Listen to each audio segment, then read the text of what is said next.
Untuk KIP bisa diusulkan melalui sekolah, tapi banyak yang bertanya bagaimana cara mengusulkannya Mas Eka, karena sekolah kami bilangnya datang dari sananya.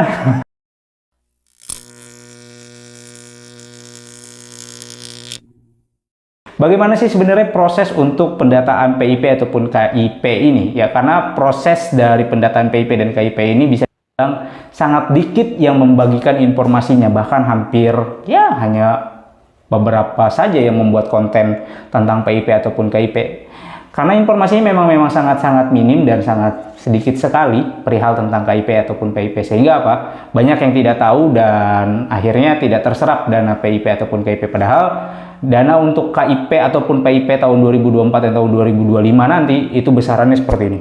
Wow, lumayan ya, besar sekali. Nah, ini kalau misalkan tidak terserap, jangan sampai dikembalikan ke kas negara, apalagi sampai dikantongi oleh oknum-oknum yang tidak bertanggung jawab. Lalu bagaimana prosesnya dan apakah sekolah bisa mengusulkan, lalu bagaimana sekolah bisa mengusulkan prosesnya sampai benar-benar nanti ditetapkan. Nah, di video kali ini Mas Eka akan berbagi informasinya. Tutorial cara untuk mendaftar KIP melalui sekolahnya. Ya, kalau misalkan sekolah kalian bilangnya ya KIP itu datangnya dari sananya. Nah, sekolahnya suruh baca ya. Suruh baca dan suruh cari apakah sudah dapat atau belum. Karena di surat edaran ya, pemberitahuan petunjuk pelaksanaan PIP tahun 2024 ya dari Kementerian Pendidikan dan Kebudayaan Riset dan Teknologi di Pusat Layanan Pembiayaan Pendidikan ya, tanggal 21 Agustus 2024.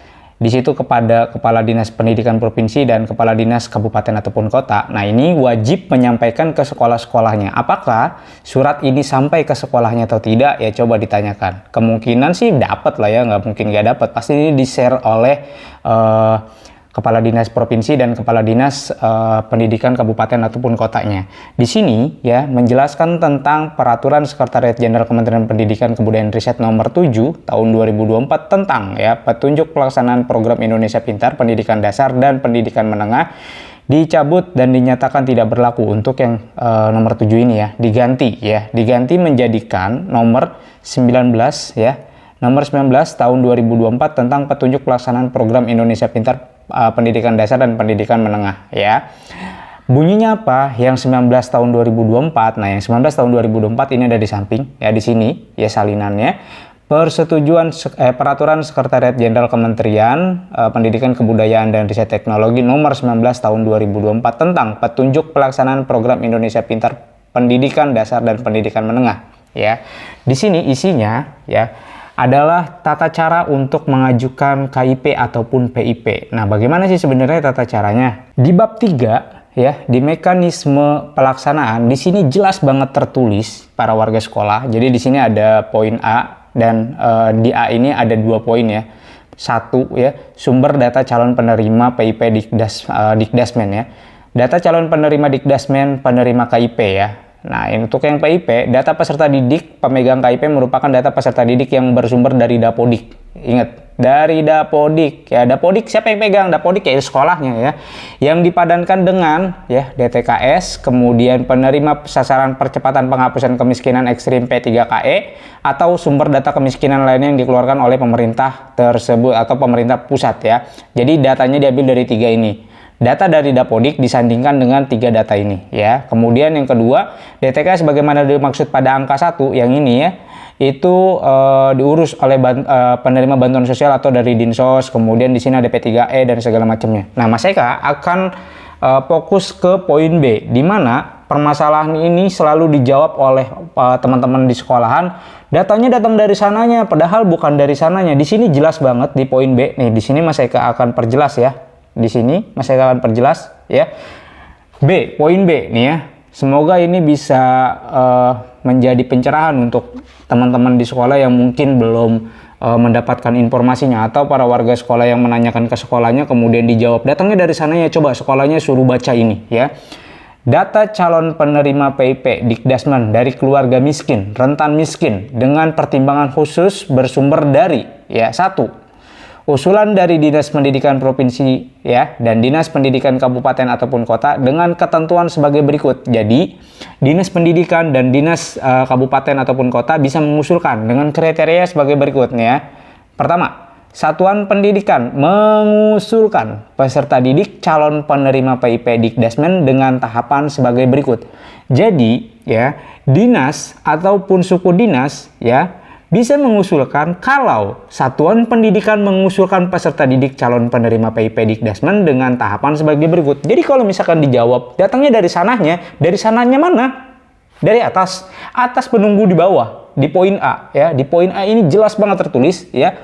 Satuan pendidikan mengusulkan peserta didik calon penerima PIP Dikdasmen dengan tahapan sebagai berikut. Yang pertama, nih ya, sekolah, ya. Satuan pendidikan melakukan verifikasi peserta didik sebagai calon penerima PIP. Pertama, ya, berarti sekolah harus memverifikasinya terlebih dahulu. Layak tidak? Oh, ternyata dia layak nih. Setelah dinyatakan layak, poin B, berdasarkan hasil verifikasi peserta didik sebagaimana dimaksud pada poin, ya, poin angka 1 ini, ya, pendidikan menetapkan peserta didik sebagai usulan calon penerima PIP, ya. Jadi setelah diverifikasi, kemudian sekolah akan menetapkan, ya, setelah menetapkan menjadi status layak PIP peserta didik dengan memilih alasan layak pada Dapodik, ya. Setelah diverifikasi selesai, kemudian ditetapkan, lalu diusulkan. Bagaimana cara mengusulkannya? Usulan calon penerima PIP-nya menandai status layak PIP, ya, ditandai peserta didiknya dan memilih alasan layak PIP pada Dapodik. Jadi sekolah berperan di sini, gitu loh, ya. Jadi kalau misalkan sekolah jawab datangnya dari sananya, nih dari poin A, ya poin A, ya, itu poin 1 ini ya dapatnya dari poin A, ya. Kemudian setelah ditandai berdasarkan data calon penerima PIP yang dimaksud memiliki satuan status layak, yang memiliki status layak PIP pada Dapodik sebagaimana dimaksud pada huruf A angka 3, berarti ini angka 3, ya. Baru Dinas Pendidikan Provinsi melakukan verifikasi. Jadi setelah diusulkan oleh sekolah, nanti Dinas Pendidikan melakukan verifikasi, ya. Setelah Dinas Pendidikan melakukan verifikasi, begitu juga dengan Dinas Pendidikan Kabupaten ataupun kota melakukan verifikasi. Jadi bukan datang dari sananya sebenarnya, ya. Yang dimaksud dengan datang dari sananya itu ada di poin A, ya, penerima KIP. Sementara kalau yang ingin mengusulkan PIP, jadi kan ini kan sebenarnya sama aja PIP ataupun KIP. Kalau KIP dia datanya diambil dari sini nih, ya. Data dari Dapodik kemudian dipadankan dengan data-data ini. Kemudian nanti akan muncul tuh, ya, di website pintarnya sekolahan nama-namanya. Nah, kalau memang ternyata di sekolah tersebut ada yang layak mendapatkan PIP, ya ditandai oleh sekolahnya. Bagaimana cara menandainya? Yuk next, kita lanjut. Jadi nggak ada lagi ceritanya sekolah bilang datangnya dari sananya. Nah ini, ya. Jadi nanti sekolah akan menandai di Dapodik sekolahnya. Apa itu Dapodik? Dapodik adalah Data Pendidikan Indonesia. Nah ini, ya, hanya bisa diakses oleh sekolah atau hanya sekolah yang bisa mengakses. Warga sekolah tidak bisa mengakses ini. Ini hanya bisa sekolah yang mengaksesnya, ya. Sekali lagi, ini hanya sekolah yang bisa mengaksesnya. Para warga sekolah tidak bisa mengakses, ya, karena ini adalah akun sekolah, ya. Oleh sebab itu, teman-teman di sekolah harus berperan aktif di sini. Jangan sampai, ya, udah lu nggak usah ribet lah ngurusin KIP dan PIP-nya ribet-ribet, nggak ada datangnya dari sananya. Tidak seperti itu, karena, ya, di surat edaran yang di atas, di petunjuk teknisnya, sekolah mengusulkan, nih usulan, ya, sekolah mengusulkan melalui, ya, menandai peserta didiknya memiliki alasan layak pada Dapodik. Ya di sini. Jadi kalau misalkan sekolah tidak melakukan ini, berarti sekolah tidak menjalankan surat edaran atau surat petunjuk teknis yang dari kementerian. Jadi tidak ada lagi itu ceritanya sekolah bilang datangnya dari sananya. Oke, nih kita akan masuk ke Dapodik, ya. Setelah dari Dapodik di sini, sekolah akan masuk ke menggunakan username dan passwordnya.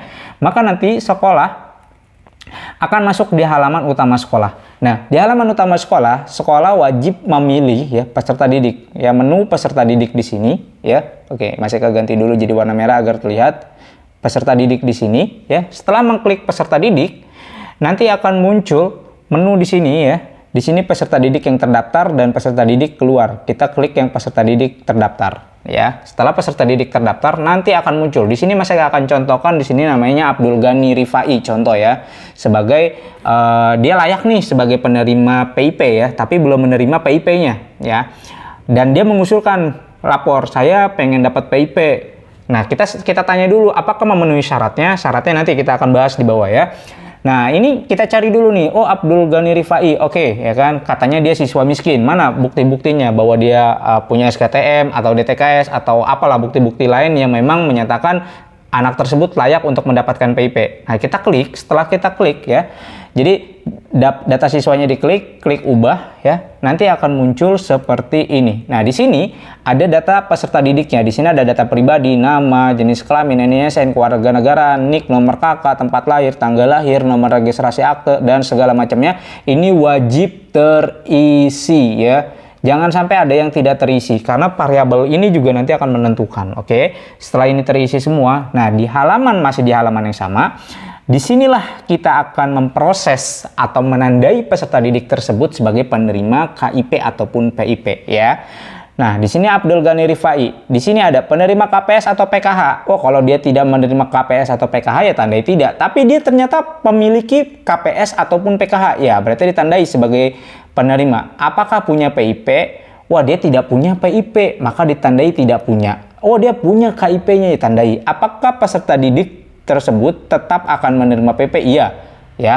Jadi dia penerima KPS atau PKH, punya KIP, ya tandai sebagai apakah peserta didik tersebut tetap akan menerima PP? Iya, ya. Kalau ini sudah ditandai semua, ya udah tinggal ditunggu. Sekolah sudah mengusulkan, proses sekolah sudah selesai, kewajiban sekolah sudah selesai. Perkara dapat atau tidak bukan ranahnya sekolah. Ranah sekolah hanya sampai di sini saja, ya. Wah, layak, usulkan, selesai. Dapat tidaknya bukan sekolah yang menentukan ya para warga sekolah. Sekali lagi, setelah sekolah sudah menandai ini semua, maka sekolah tidak lagi punya wewenang untuk dapat atau tidaknya. Yang penting sekolah sudah mengusulkan ya ke aplikasi dinas pendidikan ataupun ke suku dinas pendidikan yang nanti akan diverifikasi ya, kemudian nanti akan diusulkan ke Kementerian Pendidikan seperti itu ya. Kalau tidak ya berarti tidak, kalau iya berarti ya, tinggal dipilih aja. Oke. Nah, ini kasus kalau yang iya semua. Bagaimana kalau misalkan ternyata kasus tersebut dia tidak memiliki? Nah, di sini ya. Di sini masih sama Abdul Ghani, dia penerima KPS, tapi dia tidak punya KIP atau baru akan menerima PIP ya, atau mengusulkan KIP. Maka di sini klik tidak ya. Lalu apakah peserta didik tersebut layak mendapatkan PIP? Kita jawab iya ya, karena dia memiliki KPS ataupun PKH.